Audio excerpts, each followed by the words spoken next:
Okay, I'm in. Good afternoon. I'm in Tralee, County Kerry, and I've made my way up from the road down there. I have my backpack, and I'm looking for. I have the stairwell I found. I'm here in the hope that somewhere around here I can find an abandoned famine village that's not too well known, you know. Right this moment in time, I just do not know where it is.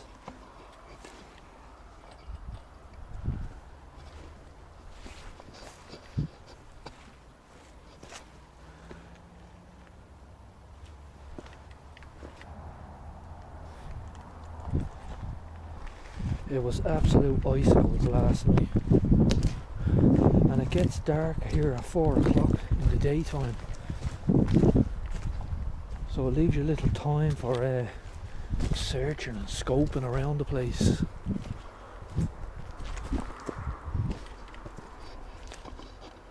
I cannot see it being up there. You see, there's a wall, a stone wall going all along here, overgrown by trees and bushes. What does that mean? Keep out?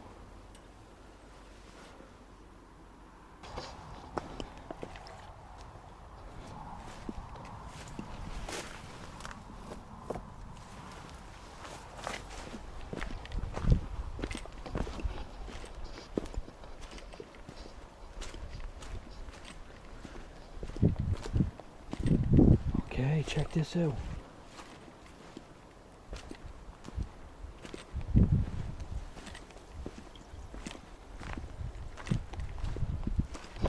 Okay, I definitely found something.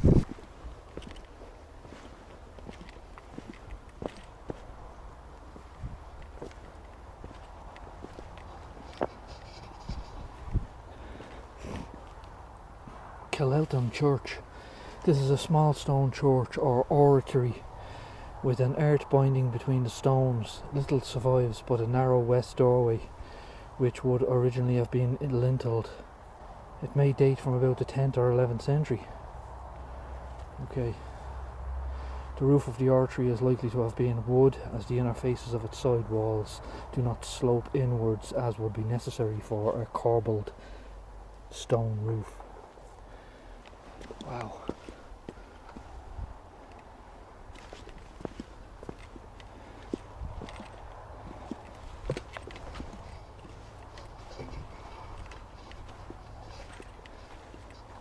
This is one of the earliest churches in Ireland.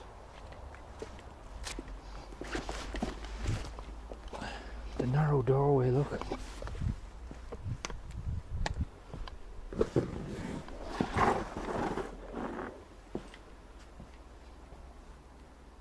Wow, it's like stepping back in time. Look at the floor.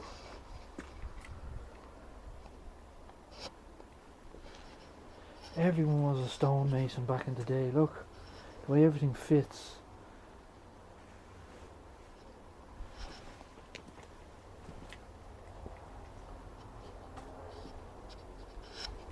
Wow, this is pretty cool.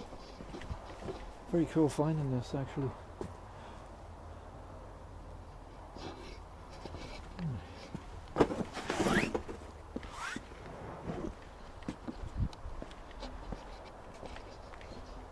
Wow. It's actually beautifully kept as well. Is that a burial plot there?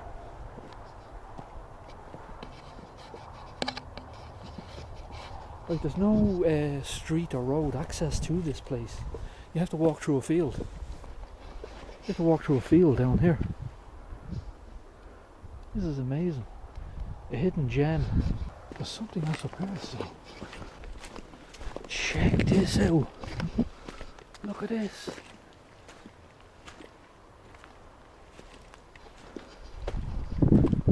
That's a famine village, 100%.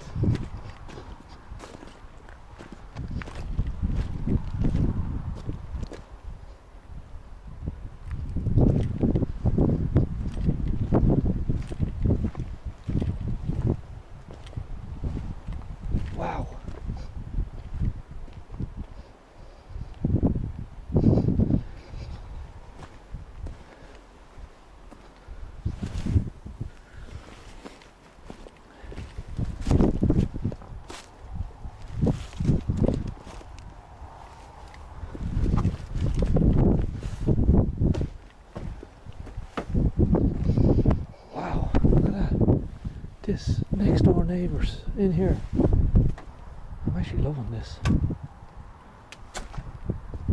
Them stones all the way up. Okay.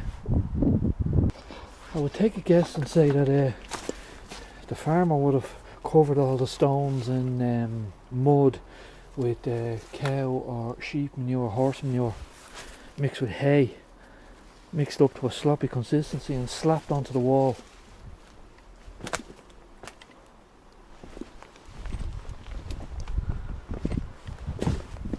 You can see the remnants of it here.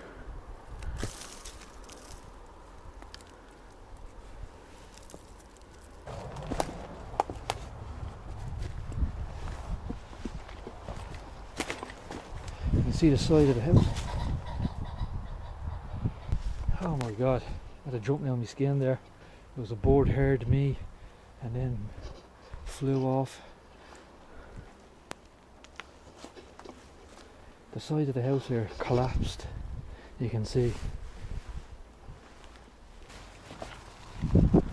This place is so old that that tree would not have been here.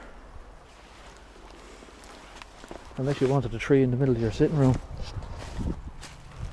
Wow.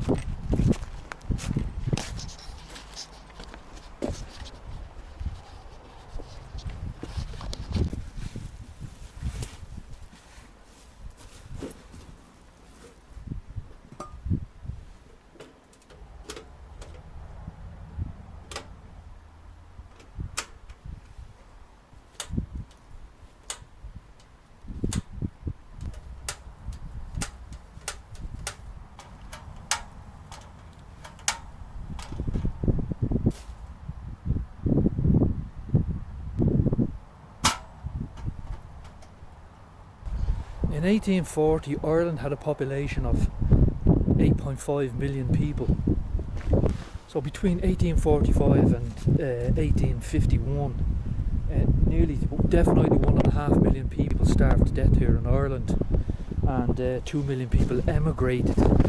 And some of those people lived in these houses here, and these people would have been evicted from their homes because their potato crop would have failed. They lost their source of income, therefore they could not pay their rent on the land to the middleman, actually, not the main landlord, English or Irish rich landlord that would have lived wherever he lived. This would have been his land, probably still is his land. And the pig that the farmer here would have raised, or the cow or whatever, to fatten up throughout the year and then sell towards the end of the year at the market, enabled him or given him the finances to pay his rent on the land. But then the potato blight struck in 1845. The family and the farmers probably ate the cattle, which took away their resources for paying the rent. And then they were evicted, literally out onto the roads here, and starved to death. Wow, it's a pretty fascinating find all the same. This is definitely not on the tourist radar. I tried to light this, I couldn't light it. I was going to cook a potato.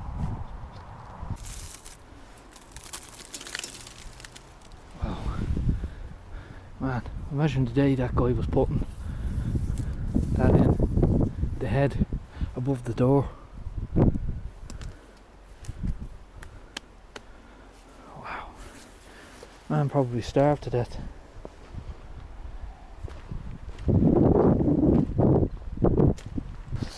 This would have been a road. So as you can see, everything at the time was done in stone. Look at that, water is running through that wall since the time it was built. That's why that opening is there.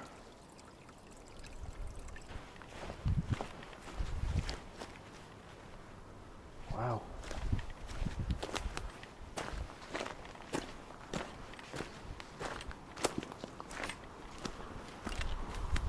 Oh.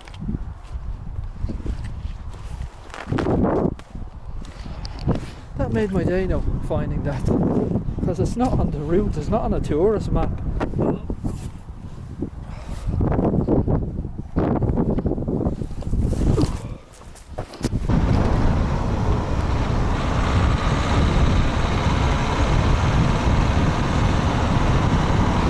Okay, if this road gets any narrower, I'm going to need a bicycle.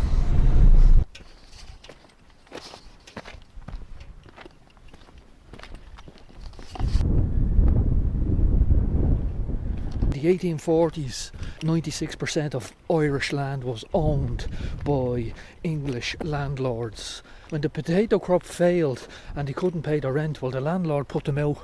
Thousands upon thousands of them, nowhere to go, only literally the side of the road here. And they wandered these roads, starving to death, eating the grass.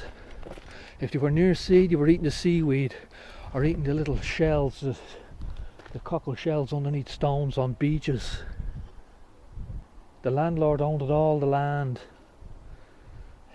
the rivers, the streams.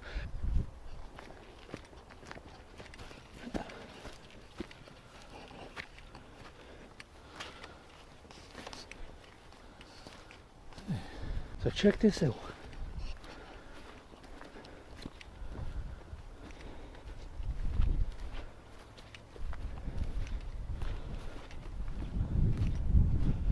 Look at the thatch on top. Obviously that wouldn't have lasted this long, but somebody else has put it there.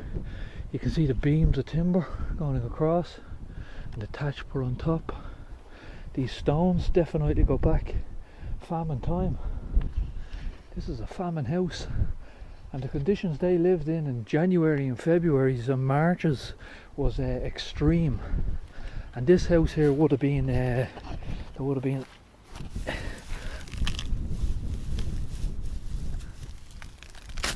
sods of turf here, all put up against the house, covering the whole house to insulate it. Whoever lived here went to great detail. Look at that.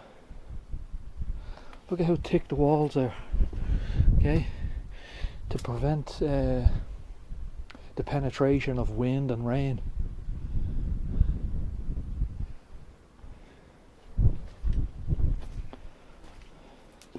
Always the fireplace, the centre of the whole house, the whole living. The fire would have been constantly going. Both sides.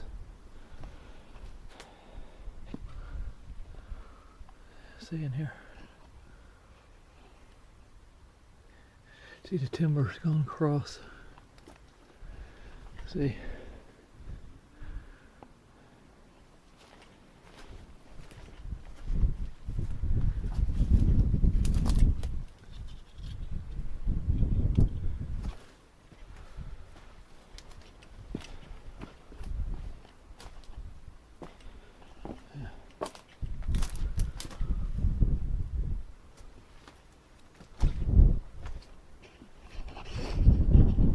Good times to have here.